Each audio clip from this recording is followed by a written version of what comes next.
the services sector gets more efficient, it's likely that the product that you produce using these services is also going to be produced more efficiently. So if you get fantastic logistics, then it's going to be easier for you to get your inputs to produce and to send your output somewhere else. So looking at this integration of services and manufacturing, it's also something that is important. Integration reforms in that sector are also going to matter downstream. So here we have the three motivators. And so the general question that we're asking is, what is it that drives productivity improvements in Pakistan? And in particular, we ask two subsequent specific questions. That is, what is the role of trade and investment integration? And what is the role of upstream frictions or impediments in productivity downstream? And so let me give you, I see that many people are leaving. So just in case you want to leave, I'm going to give you a preview of the results. And basically, I'm going to say four things that we find. The first one I already gave away in the first slide, that is firm-level productivity has been majorly stagnant in Pakistan for the period of analysis, with aggregate increases that have been mainly driven by the allocation of resources, but actually in-firm productivity has been, if anything, falling. Second is that in Pakistan, just like everybody everywhere else in the world, internationally linked firms, being exporting firms or being firms that are multinational, so that they are owned, they have a stakeholder that is foreign, are firms that do better in terms of productivity than comparable firms that are not integrated in the global economy. We see suggestive evidence of learning by exporting, firms getting more productive as they export more systematically, and we get also evidence that when you look at the FDI part, there is selection, multinationals target, cherry pick most productive firms to buy, to acquire, but also as they are acquired, these domestic firms now acquired by a multinational, they get more productive over time. So there's also learning and selection. Third is that tariffs on imports, so import duties, hurt productivity mainly through the intermediate input channel. That is, you make it difficult for a firm to import intermediate inputs, so you restrict the choices a company has to choose the set of inputs or technologies it's going to use. That's going to hurt its productivity, and we see it in the data. And last, that services FDI in upstream sectors, say transport, say business services, boost productivity of firms downstream that use these services as inputs. And part of that story happens through investment in intangibles. I think the questions come at the end. Can you elaborate the first point? Firm productivity being stagnant. I think we are answering questions. I have 5 minutes. Firm productivity is not growing. Firms are not becoming more productive over time. That's that point. And they're giving me 5 minutes, so I'm going to go quick. As I mentioned before, the data we use is data on publicly listed firms from the financial statement analysis of companies. So these are non-banking system companies that are listed in the Pakistan Stock Exchange. They account for a sizable share of GDP, 13%, and they employ an average 380 people. So they are large firms. So here, this analysis is for large firms. And what we do is we estimate the effects of upstream tariffs and of FDI, upstream also, using the specification that you see on the slide. So TFP, a revenue-based measure of TFP, as a function of tariffs in upstream sectors, tariffs in the same sector, FDI in upstream sectors, FDI that competes with you in your same sector, and a number of other controls. So the underlying assumption here is you're going to be more affected by little FDI in upstream sectors, the more you use inputs from that upstream sector. So if there's no FDI in the transport sector and you use a lot of transport input into your production, then you're going to be more affected by that. That's the underlying identifying assumption in this regression. So what do we find here? And I'm going to focus only on the FDI result because they're giving me strictly 5 minutes, now there may be 3. So I'm going to just focus on the results that link FDI in upstream sectors with productivity downstream. What we see is that when we decompose FDI in upstream sectors of manufacturing and in upstream sectors of services, what mostly affect productivity of firms in downstream sectors is the FDI in services sector upstream. So transport, business, services, logistics, these type of services that are inputs to manufacturers downstream, they affect their productivity. And to put it in, to give you a little bit more of a flavor of this, if you increase the stock of FDI, of multinational company presence in upstream sectors by 10%, you basically increase productivity downstream by 1 to 1.2%. This is what our coefficient there, the one that has the 3 stars, is actually showing us. So it's a substantial effect. More FDI means more competition and more better business practices in the upstream sectors, and so more efficient way of producing things downstream. And then what we wanted to do was we wanted to understand this result a little bit more. And so we said, why is it that FDI in upstream sectors affect productivity downstream, and which are the main firms that benefit from this? And so we started with the second part, which are the main firms that benefit from upstream FDI. And for that, what we did was we split the sample into firms that are at the frontier of productivity, so the best performers, right? Those are called frontier, they are column 3, and those that are not in the frontier, so they are far away from the frontier, so they are the worst performers. That's non-frontier, column 2. And what we see is that those that benefit the most from FDI upstream are the non-frontier firms. So the ones that are doing very well, it doesn't really matter for them. But the ones that really learn from the FDI upstream are the ones that are a little bit lagging behind. Notice that these are sophisticated firms because they are the large firms that are listed in stock exchange. So it's not really non-frontier firms that are like in the informal sector further down the distribution. They're still sophisticated firms, but the less sophisticated of that group are the ones that benefit. And then the other thing that we wanted to see was, why is it that we find what we find? So why is it that FDI in upstream sectors and services help manufacturers downstream? And so what we saw is that in sectors that have more presence of FDI in services upstream are sectors in which firms invest more in intangible assets. And we can think about intangible assets investments as a way of innovating. So perhaps FDI in services sectors upstream help firms downstream because they make more available services of the type they need. They provide complementary services so that they can, so that it's feasible from a financial point of view for them to invest in innovation, and they end up getting productivity that way. So in a nutshell, it is the firms in the non-frontier that gain from this FDI upstream in services. This is aligned with what we see in Indonesia, aligned with what we see in Chile, in some research that was done in that context. And the mechanism at play seems to be more investment in innovation that is facilitated by more FDI in the services sector.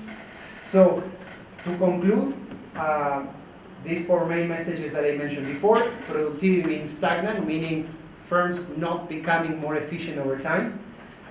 Most of the productivity gains come because there's allocation of resources into more productive firms, not because the firms themselves become more productive over time.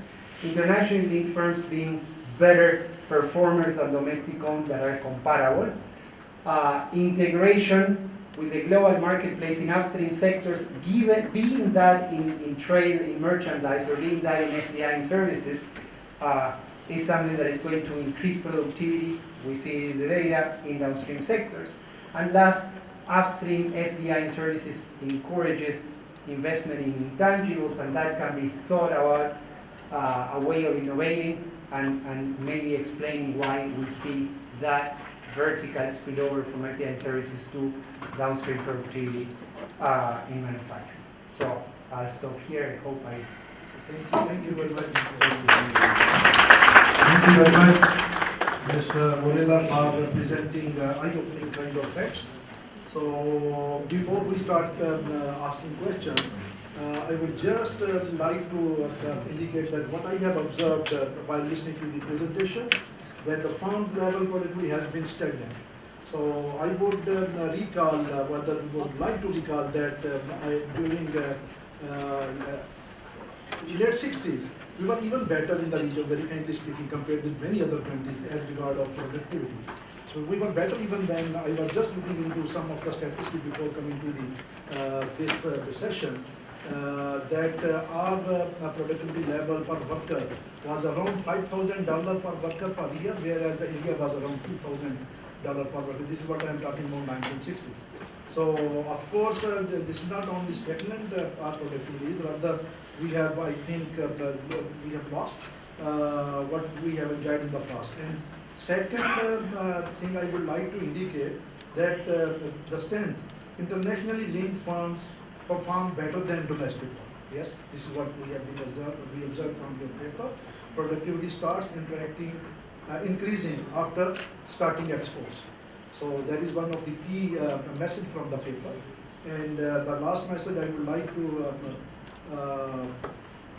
discuss, inform and share with the participants the integration in the global marketplace for upstream sector. So the 5 minutes is allocated for the paper discussion, so we open the house for discussion. No, the discussion. Or discussion. What is the main message of this paper, like effect of reduced distortion in upstream sectors on the performance of the firm operating downstream?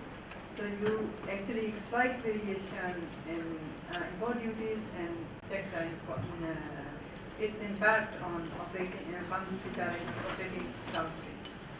So very important question again, and since we have very limited time, so I would not go in the details of the paper and present it. I just go to the main comments on the paper. First, I would like to talk about the selection of the firm. So you discussed like internationally linked firm. To me, it's there is a kind of selection bias in terms of selecting the firms. Many publicly unlisted firms, they are also exporters as well as they have foreign ownership. So, and also they have, they're big size, and they are big size firms. So these firms are not part of this sample. So can we provide some kind of justification in the paper? Secondly, the data is really short, like 2012 to 17. To me, you can trace this data from 1985 onward from State Bank. So easily, the file you have used, it is the one file, but you can trace back this data so that you can provide, as you said in your paper, like it's a product in long term, nothing, but productivity is everything. It's Krugman code, right? So you can trace this data, and I think you can provide better answer to this question. And I also observed that SOEs are excluded, while SOEs also, use the imported imports. So can we provide some kind of, and these are also big firms, so can we provide some justification about these kind of firms? Why are we excluding these firms? And the size of the firm is determined based on the some more conservative kind of indicators, like based on the sales. Can we provide use another indicators like the the employment side, so that we can look at the bigger side and provide better type of the size of the firm. Secondly, if you can include some example, the FDI upstream.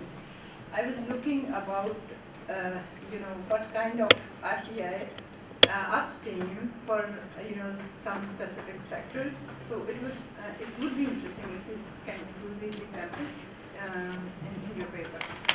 When I look at the productivity estimates, you said in your paper productivity estimate is constant by the available data.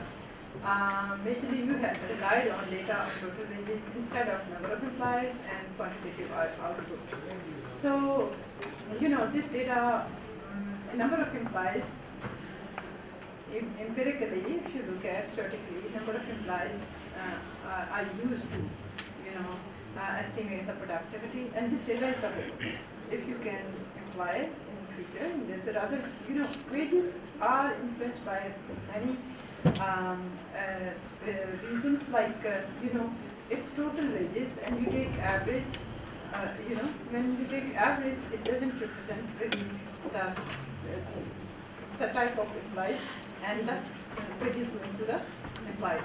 Because the CEOs, the upper management, get the wages and major chunk, and lower employees get lower chunk of the total wage, as well as inflation impact there. Even firm is producing the same thing. So it is counter majorly impacted by other variables like inflation, stuff like this. And secondly, quantitative output you can also use, in terms of rather sectoral output. Using simple GDP deflator, you can use the inflation at sector level, the price level. So that way you provide better estimates. I'm mostly discussing this paper empirically because you have discussed this paper in terms of policy very well. So I feel like there are many other factors that can, you can't really claim like it is causal relationship in terms, because many foreign country demand and supply impact is not included in this paper, and the domestic macroeconomic policy changes particularly relevant to that sector. This changes really with the finance sector every year. It can also impact the productivity and the decision of the firm. So imported input is not only reason to change the productivity. Tariff exemptions are silent. Paper is silent about the tariff exemptions or the tariff reliefs given to particular goods or the particular sectors. So if you can even add some kind of indicators, so it can actually it can provide better justification about the unobservable, which is very important because many sectors and many products are getting relief or exemptions, rather decrease in the inputs. So these are my major comments. In terms of the clarity of the results, table 5, I did not really understand like when firms start exporting and the productivity is lower. While the paper claiming that like if the firm is exporter and imported inputs is safer now, then productivity increase. So if you can provide a little bit information of justification of this interpretation, and if you can add some information on sector level, some stat of the tariffs, that would be helpful. Like look at this, like how these input tariffs are going down and increasing or same across sectors. Thank you. Well, thank you so much for the comments. I think these are. I just want to make a couple of clarifications on the data. So I totally agree. It would be nice to have a very long panel that includes a wider set of firms. Instead, we are restricted with a short panel for a very specific type of firm that are publicly listed firms. These are firms that are special, and that's why we insisted to put it in the title, right? So this is a look at the top end of the distribution. This is not, we're not talking about the whole of the integration firms and firms productivity across all firms in Pakistan. No, we're not. We're looking at the top end of the distribution. Why do we do this? We don't do this because we choose to do it. In a way, we do it because this is the only firm level data that we have available in Pakistan. And we've been trying to extend this panel, and it has been impossible to do so. Perhaps it's something that with some work it can be done, because this information for publicly listed firms should be public. So, this is for someone doing an MPhil or a PhD, this is a good exercise would be to expand this panel by doing some sort of scrapping of websites and getting this information and being able to make this panel longer and have some more interesting questions than the ones we can address with this panel. So that's that clarification. I think I take many of the comments that you made on board. I will make a couple of comments on a couple of specific things. SOEs run, so they sort of march to a different drumbeat, right? So they have different motivations. So one can assume that they are not necessarily profit maximizers, and so we exclude them because the motivation of those firms is different. So we don't want to sort of taint the rest of the results with that. In terms of we are using total wages. So I get your point about employment. I could also argue that another way of thinking about it is if you think about effective employment. So it's not the same to have an unskilled worker than to have a highly skilled worker. And the wage will capture that level of skill better than just measuring in terms of quantities of workers. So I think there are drawbacks and advantages and disadvantages of using employment or wages. On deflating, we deflate. So the revenue-based measures are actually deflated. We have sectoral inflators. I think what would be useful is if we had actually data on firm level specific prices, then we could go with a measure of factor productivity based, quantity based, and then we could also answer some interesting different questions. And again, this is something that perhaps the future research MPhils, PhDs pay attention to is and have a look. And I also take your point about confounding factors. I think many of the confounding factors go with the fixed effects that we go in the model. So say, for example, macro policies that change over time are going to be capturing a year fixed effect that is included in the model. And elements that are sector specific and maybe relatively constant over time, particularly in a period of 12, 13, 17, may actually end up being controlled for in the fixed effect. But overall, I thank you so much for these comments. I take on board many of them. My question is in regards to the firm productivity. It's more of a general question. So, sir, on a firm level, on a firm level, what would it take for let's say for a domestic firm to remain productive so that their international dependencies declines? What would it take for that firm to be sort of move forward? And there are certain things that can happen in the environment in which the firm operates that incentivizes the firm to become more productive and also makes firms that do not get more productive exit, and that is more competition. So if you are in a sector in which their import duties are very high, and so you are basically restricting import competition, then you're giving an incentive for firms to relax, chill, and not innovate so that they can become more productive, because there's no competition, they are protected through import duties, right? Instead, if you reduce these import duties, there will be more competition, and those that don't innovate will not be able to compete, and those that innovate will compete, because their productivity will increase. So that's one example of something that is in the environment in which the firm operates that helps, right?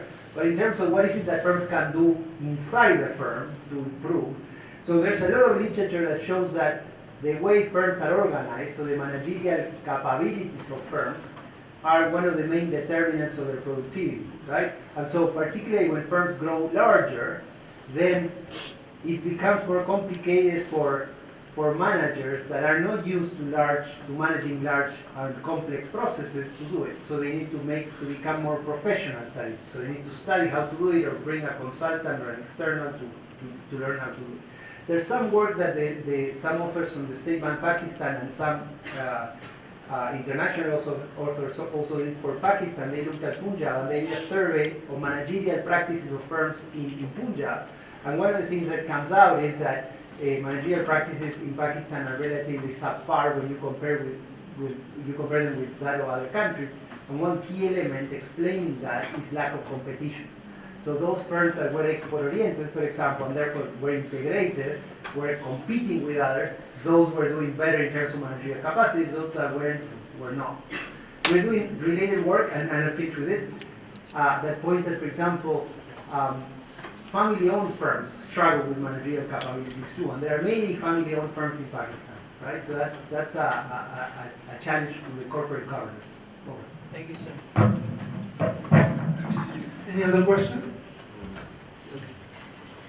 My question is about the methodology which you have used is a fixed effect, because you have also the option of random effect with large data panel data sets.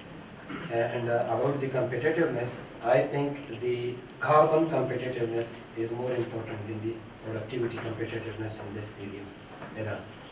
So I would like to hear you on this. Thank you so much. Yeah, I do agree carbon competitiveness matters.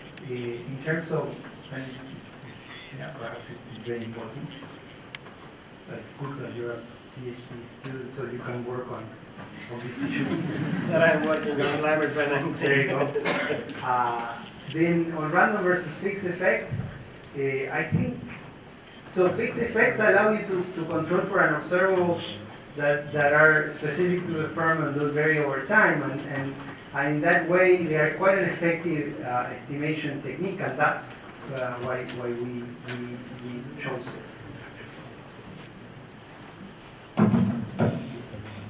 Thank you very much. Now, I think we move to the next paper, and I will invite the team from Karachi, Bharati, Marine Department, and Faisal Sultan Qadi. Please start presenting your paper on Labor Pooling Foundation for Agglomeration. I'm presenting my paper is Labor Pooling Foundation for Agglomeration, the nexus between agglomeration and workers' skills. First, I'd like to thank PIDE for this opportunity because this paper is a small part of my MPhil thesis, and I just got my degree, MPhil degree. And these co-authors are actually my supervisor in this research work.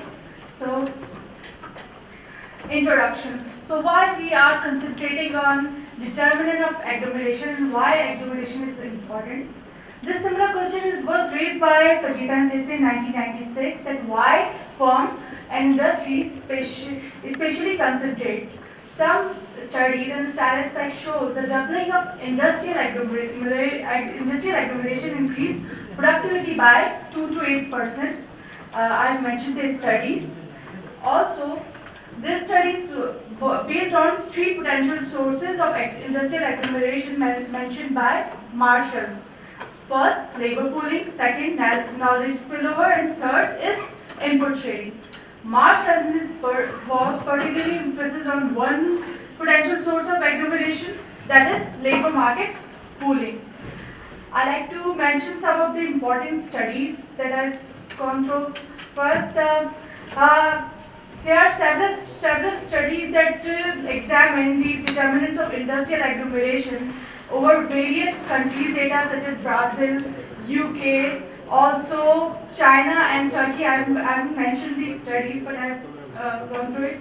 And there are several works that include the construction of spatial concentration indices such as work of Allison Glaser or Morale or Durrington-Overman. And there are several studies that shows the different proxies to measure the determinant of industrial agglomeration. Also, there are various micro foundations provided by Krugman, Fajita, and Durrington-Overman.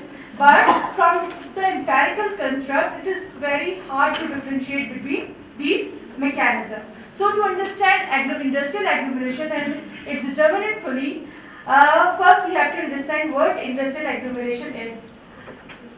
Industrial agglomeration is geographical nearness of industries, and the positive externalities and the advantages that this nearness brings is called agglomeration economies. There are 3 externality scope in agglomeration, such as industrial scope, which includes the localization and urbanization. Localization is geographical nearness of similar type of industries and firms, or urbanization is geographical nearness of diversified type of industries. And geographical scope and time scope, and I will not elaborate it due to time shortness. But for our work, the industrial scope is most important factor, though the geographical scope and time scope will remain relevant under the surface in our study. So there's literature debate on whether the localization is more important for productivity gain or urbanization is more important. The Marshall's work is Marshall's micro foundation was largely based on the localization concept. We have some great example of localization such as Silicon Valley computer industry of Silicon Valley, shipbreaking industry, Karachi port, football industry, Sialkot. In contrast to this narrative, Jacob in 1996 raised the argument on the importance of urban diversified environment for productivity. Though her claim was perceived as challenge to Marshall's work, but Marshall was also an advocate of urban diversity himself. So the second important concept in our study that is labor market pooling. Marshall stated that localized industry gain a great advantage from the fact that it offers constant market for skills. There are various ways in which this theoretical concept can be explained. It can be explained through quality of matching, it can be explained through firm turnover and specialization. Though I like to mention that it is very hard to identify with the real world data. This study is following the Krugman work of 1991, which is based on firms' turnover. And this model anticipates that when firms go through IMS, and the type of firm that go through more productivity shocks concentrate especially more than others.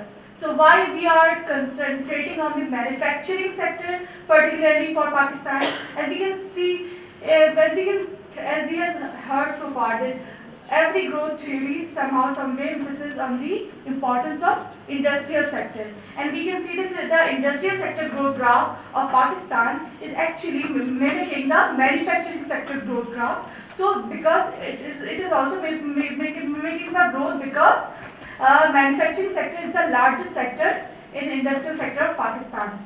So we are concentrating over it, and we will analyze that how we can use our labor as a productive source to grow our industrial sector. These are some objectives. We will analyze that how the special concentration or agglomeration over there has changed with the help of LFS from 2014 and 15 to 2017 and 18. We will see labor pooling as foundation for agglomeration in the manufacturing sector for the major cities of Pakistan. We will also analyze the knowledge spillover and how we can proceed differently for developing countries as compared to developed world. And also we will see how the low skilled worker is relevant in case of developing countries, though it is not that relevant for the developed world. So what are the contribution of this study? Contribution of this study includes that we are focusing on 14 cities. You can skip this. Move to results. Theoretical, this is a theoretical model, and these are different ways to proxy the labor pooling and why it is relevant, and different ways to proxy the knowledge spillover. This is the international literature I've covered in my study, in my thesis actually. This is the national studies. This is the research gap. I found it. It is still debatable in the literature internationally as well.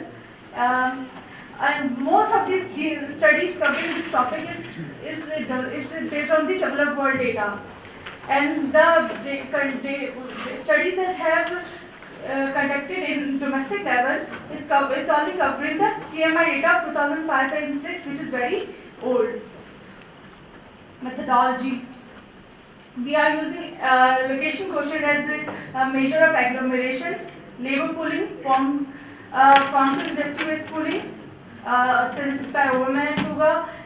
Also the labor pooling based on educational attainment, knowledge spillover, and the ways it is relevant for the developing world, different skill levels, and I have justified my paper. You can find it on the website.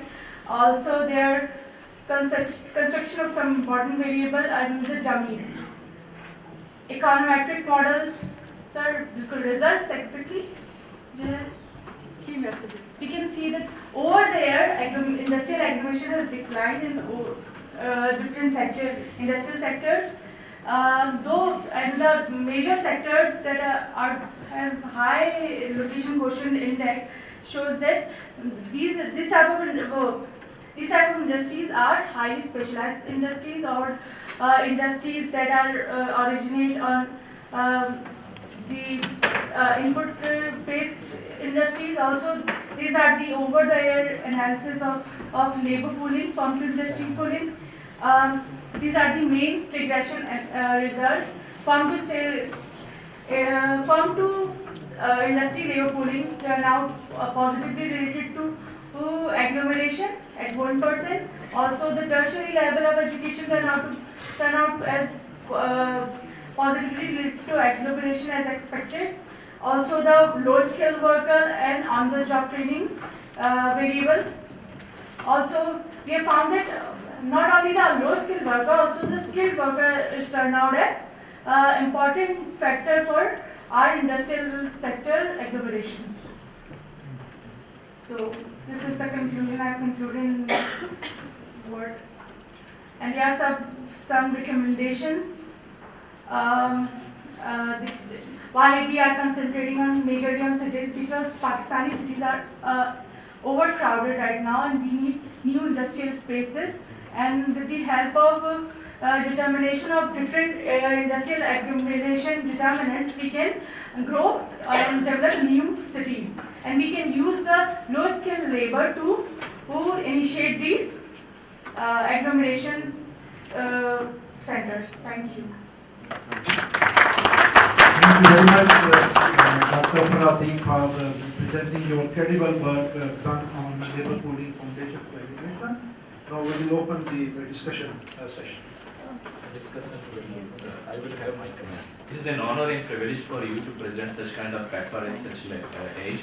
I have many comments. I think it's 6 pages long, but given the fact that you are a student, so I will just limit myself to a couple of things. You can have all the comments and you can just improve the standard of your paper if you wish.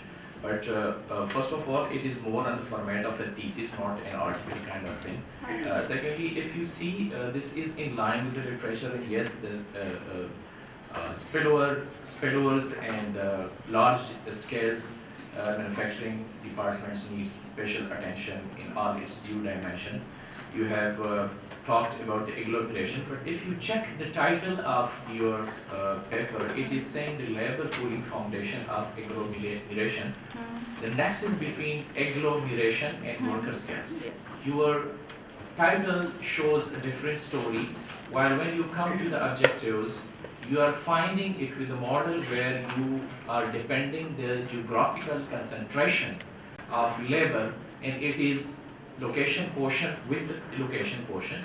And the dependent variables are the labor pooling and percentage of worker in primary education. It is contradictory in its own self, because the objectives should be in line what your title says. So I don't think that it is in line with those, with what you are saying in your title. So you have to revise it. Either the objectives you cannot change the objectives because you have already done lots of work and collected the data and formalize a certain methodology for that and a certain econometric technique. So I would suggest just to change the title of this very article, otherwise it will not make sense to many of the audience. Secondly, if you see the background is not properly given, the significance is not identified that why you are working on this. Your literature review is not in line with the standard, because you are not following either the narrative traditional literature or the scoping review literature or the systematic quantitative literature. The theoretical frame is totally dogmatic. You are starting from the Marshall 1920, as you mentioned, which is talking about the knowledge spillovers or the pooling of the labor, and you ended up with the Krugman in 1991, which is totally different. And what you have derived is not even comprehensible, in a sense that the variables are different, your coefficients are different.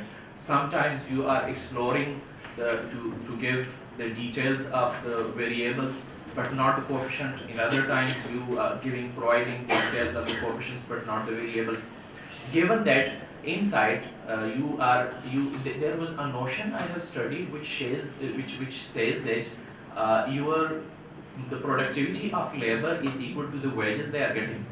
If you assume this thing, which was the basic foundation of the classical economics, what happened in 1929 would have never happened, because the Great Depression would have never happened, and the Keynesian economics would have never came to existence. So that's why it's you have to just revise the theoretical frame. As far as the fixed income model, Gentlemen, I've been asked by the management, we have very short time. just one comment, the final comment. This is very important for her, because if you are using the fixed very briefly. the income effect model and the random effect model, I think that you have not, the Lagrangian multiplier is not used, the Gaussian model is not used. So how you concluded that you are using the fixed income, the fixed effect model in the pool data? You have to revise this, because I think the random is the more opportunity. It provides the opportunity that at the upper end it will remove the biasness of the omitted variables as well, and the covariance between the upper end stochastic terms. So you have to take into consideration these things. I'm sorry I have been given a shorter time and I have shorted it the way I could, but you can have the comments if you like. I will provide this to the PIDE as well. I would suggest that you prepare your response to the discussion part and then share it with the contact details available of the participants and the gentlemen. Thank you very much. Now we start from asking questions. Any question, please? Sir, one question. How she is measured the knowledge spillover is a variable? As I mention कि majorly जो data है वो है base कर रहा है, majorly studies जो है डेवलप वर्ल्ड पे बेस्ड है, और उसमें रिसर्च एंड डेवलपमेंट को लिया गया है as proxy for knowledge spill over, और मैंने जो on the job training as proxy for knowledge spill over लिया है वो इस तरह से लिया है क्योंकि जो मार्शल ने अपनी जो भी एक्सप्लेनेशन दी थी फॉर नॉलेज स्पिल ओवर, मैंने उसको उस सेंटेंस से या उस जो है थ्योरेटिकल फ्रेमवर्क से उसमें जो हमें डेटा अवेलेबिलिटी में जो भी वेरिएबल मिल रहे थे मैंने उसको उससे प्रॉक्सी कर दी. You can find it in the paper, I can share with you as well. We can move to the next technical session, that is on economic cost of sludge, and the paper will be presented by Dr. Naseem for us. We are going to present paper on economic cost of sludge. We are building evidence from Pakistan. So we are heading to new normal. We are heading to opportunity. So we are discussing sludge, which is very important to remove to create more opportunities. This is joint work by me and Dr. Ahmed. So very briefly, what is sludge? Sludge is something unjustified frictions that makes things makes difficult for people to things done. Okay? Let's see. For example, when you go to the bank and you want to open bank account, you have to wait. You have to prepare many documents, and you have to wait for the final checkbook and the ATM card. So it takes a lot of time. It takes a lot of effort, as well as it takes you spend money. So this kind of complex processes makes your economic transaction difficult. Why it matters? Because it requires excessive time and the money which is needed to spend to undertake that activity, and also this imposes unnecessary time, money and opportunity cost to overall economy. So I skip the example, I just go to the motivation as Kundalo discussed and the last paper discussed. Developing countries facing low productivity and they have lower returns on their investment, as well as these lower returns are also constant to the investment. And sludge is one of the constant to productivity and the low investment in developing countries. So there is need to unlock knowledge on the kind of and the magnitude of the sludge which is involved in the economic transaction, and also knowing this sludge and cutting this sludge would increase economic transaction, investment, productivity and growth. So our main objective is to estimate the expected economic gains of the cutting the sludge and explain what are the economic gains which are important to discuss. And this research basically in extension to consultants' work, provide research contribution in terms of like we provide sectoral magnitude of the sludge, which is important to simplify the policy design, and provide evidence from the developing country where complex documentation, long delays, speed, money, and rent seeking become the structural issues. So we recently quite started sludge series in which they have developed tools and collect data on sludge and opportunity cost and money cost and the time cost. For that purpose, we use data of 8 sectors and 30 economic activities. This data basically look at what are the steps are involved in an economic activity, how much time spent on each step, how much processing monetary cost needed, and what are the allied costs. So, we use a very simple model in which we introduce a policy experiment and look at the outcome in terms of reducing time cost, money cost, and the opportunity cost. So, the first policy experiment we introduced, like the digitization, which can improve the economic, simplify the procedure. And second, if there is digitalization and also removal of some kind of, documentation.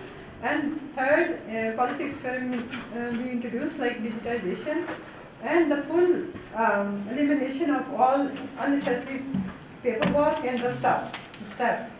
So here is some summary statistic across the sectors. You see there are like from agriculture to tourism.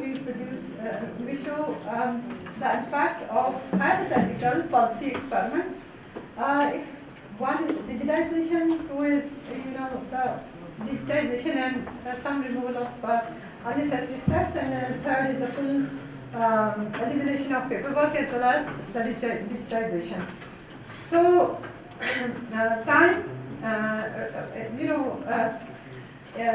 even digitization introduced across the sector, it will reduce the time cost significantly, like more than 50% in some sectors.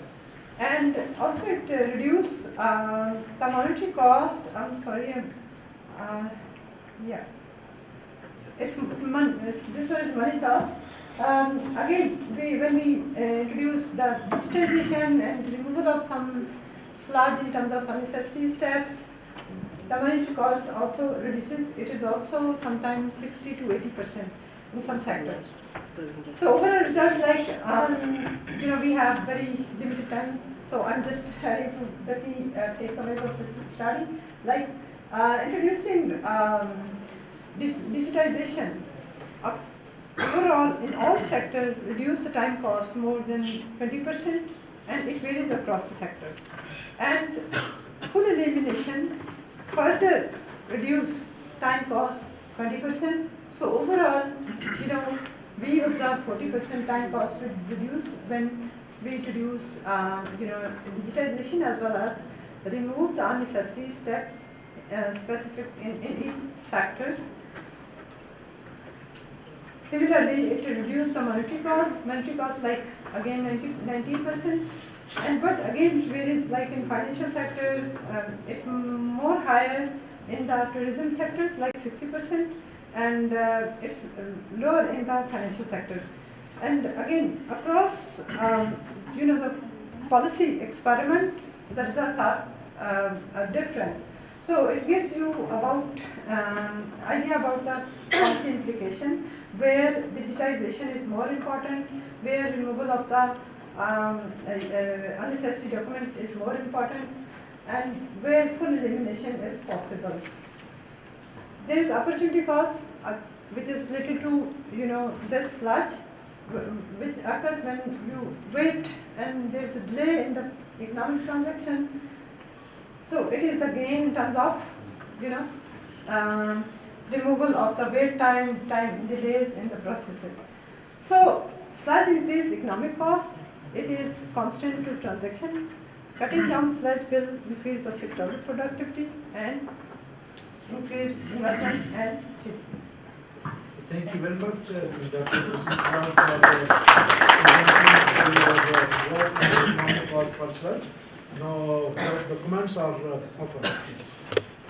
Thank you. This is a welcome retreat from the typical GDP and expenditure and those macro implications that we tend to suffer. And this is pretty important. Anyway, this is the first of its kind of a technical paper in this series. Otherwise, PIDE has already published a few. So these are, I would say, in simple English, Sludge series. And this is a recommended reading for all of you, for anybody interested in why Pakistan lags behind. So please do go to the PIDE website and download some of that stuff. For this paper, I just have a few suggestions for improvement. Nothing critical, very nicely done. One is that in the discussion part, in the results part, you discuss digitalization and some of its advantages. I would suggest that that fits more in the introduction category rather than in the results category. Second, some sentences need clarification. For example, I think it's on page 9 where you say that there is a reduction in time, but it's from 60 to 80, which can't be a reduction. From 80 to 60 can be a reduction. So perhaps you can have a look at it.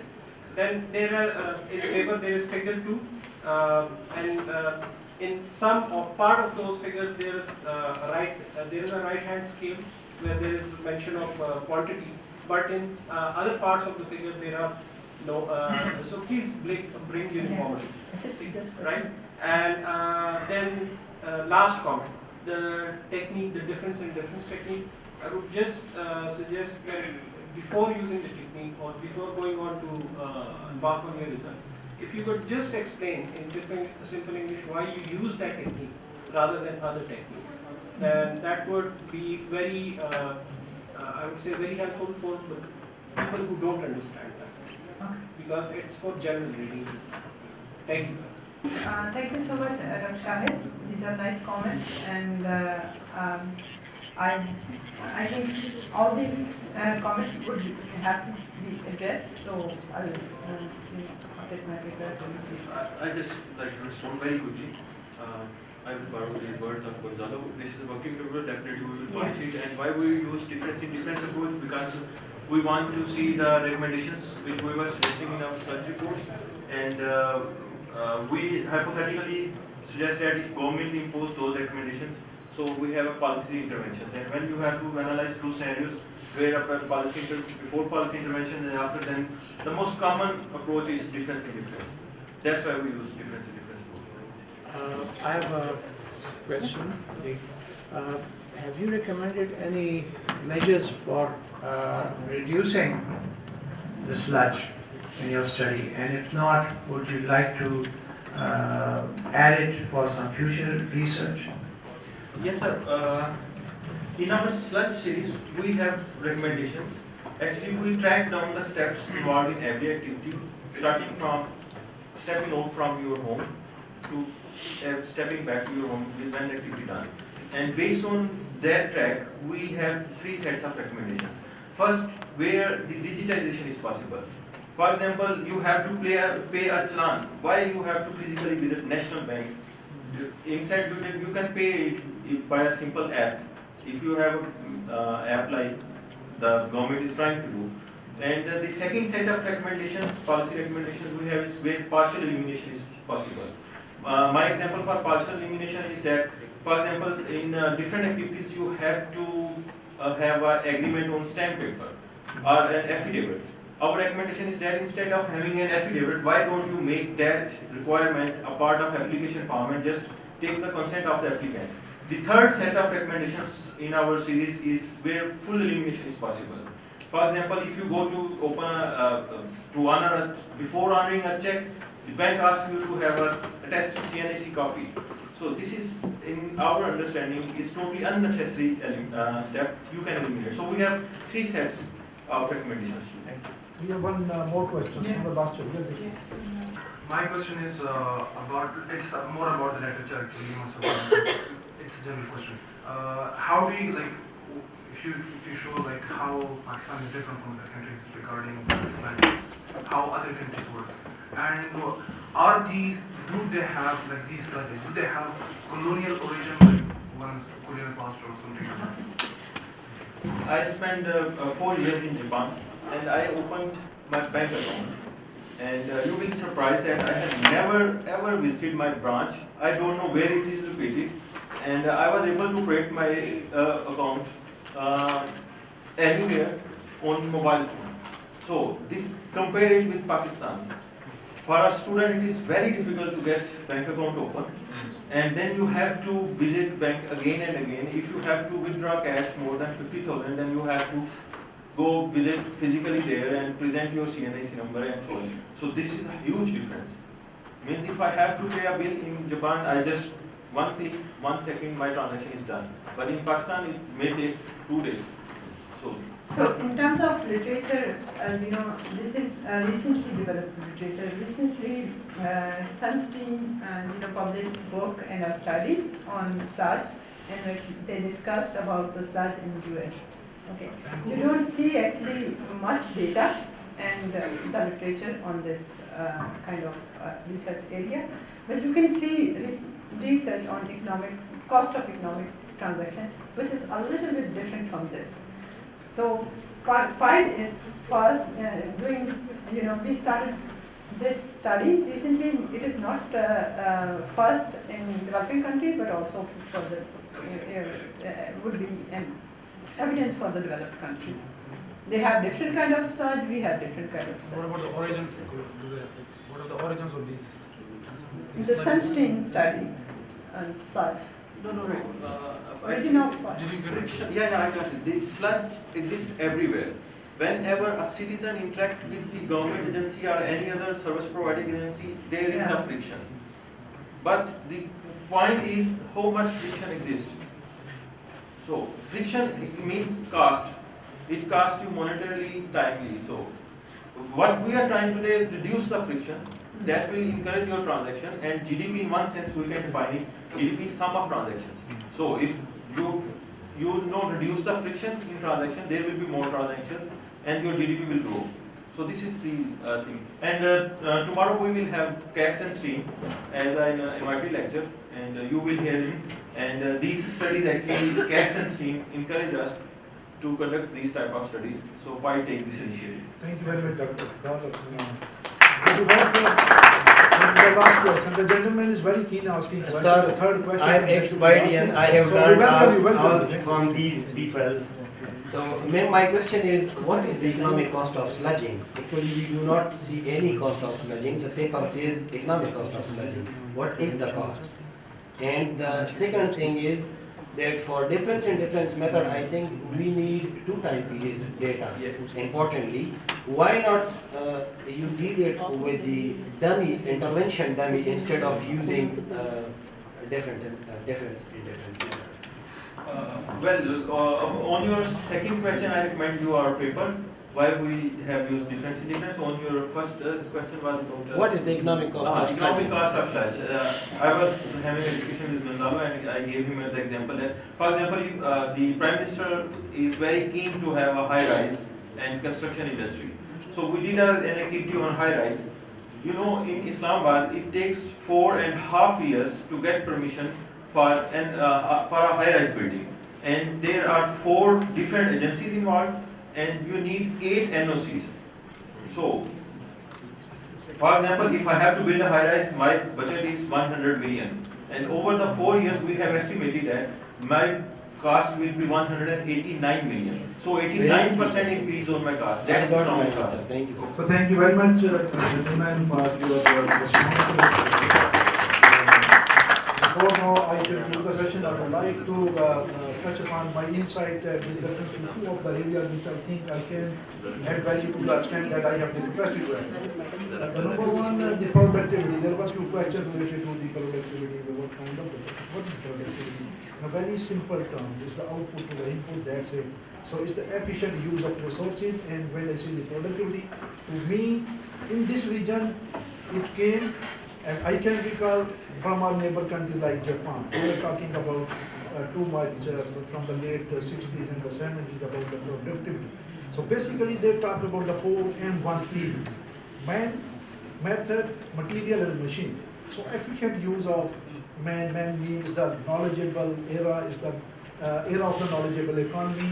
if you are producing the knowledgeable workforce, you will get the answer. So it's the basically efficient use of the resources, either is the man, method, material, or the machine, and one E stands for the policy. So the policy intervention, the support from the government is a bigger area too.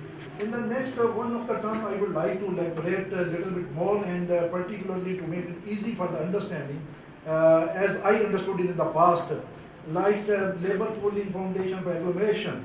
Well, frankly speaking, there is another terminology in the industry, that is the industrial clusters. So what are the industrial clusters? The industrial clusters are the geographic concentration of the industrial units, the same are the similar units. What is the reason behind of industrial clusters concentration? The reason behind it that what you can get is quick response and a quick solution from the business development service provider, the supplier, the material supplier, and so on.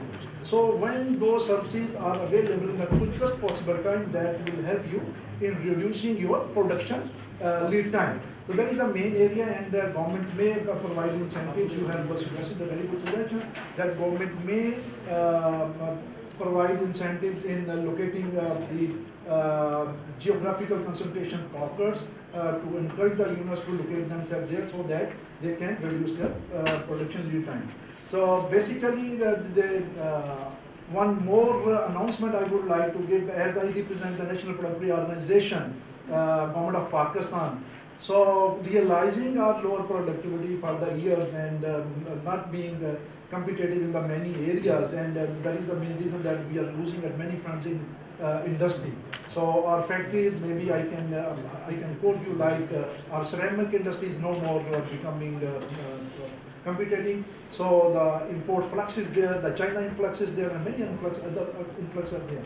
So to compete it, realizing these factors that we are running with the lower productivity, the government of Pakistan through National Productivity Organization, we have very recently approved one of the development projects with the name of launching first productivity movement in Pakistan. The project is already on, and there are three main components of the first productivity movement in Pakistan. It's basically the awareness phase. After completion of the awareness phase, we will be coming to the next phases of design and development of the products and the implementation. In the awareness phase, we would be educating the school students, the technical school students, and the general public about the productivity and so on, and 400 industrial workers. So you can learn more about our productivity movement while visiting our website www.npo.org.pt. So that's it. Thank you very much for your patient listening. Thank you very much for the presenters, and thank you very much for this very interactive section, making very interactive section. Thank you very much, all of you in the participants.